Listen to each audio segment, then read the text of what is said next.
Bismillah, elhamdülillah, ve salatu ve selamu ala Resulillah. Adamdın işlerinin жақсы болбой, öz ordundan çıkpay жатуусундагы bir sebebin Peygamber sallallahu aleyhi ve sellem etti.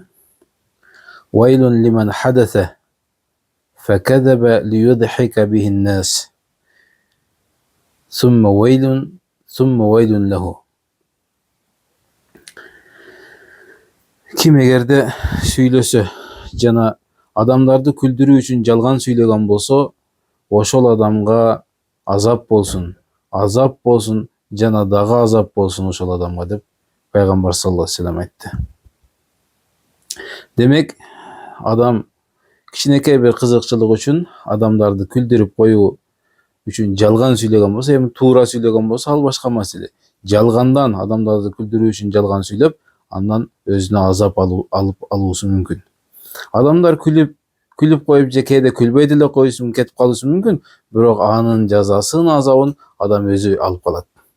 Эгер мунун тескеринчесиге Аллах субхана ва таала буйрук иретинде айтып жатат: "Кулу кавлан садида", силер сүйлөгөндө түз туура сөздөрдү сүйлөгүлө, "Юслих лакум а'малакум", мына ошондо силердин амалдарыңар, иштериңер оңолот, түзөлөт, "Ва ягфир лакум зунубакум", күнөөлөрүңөр кечирилет деп айтты.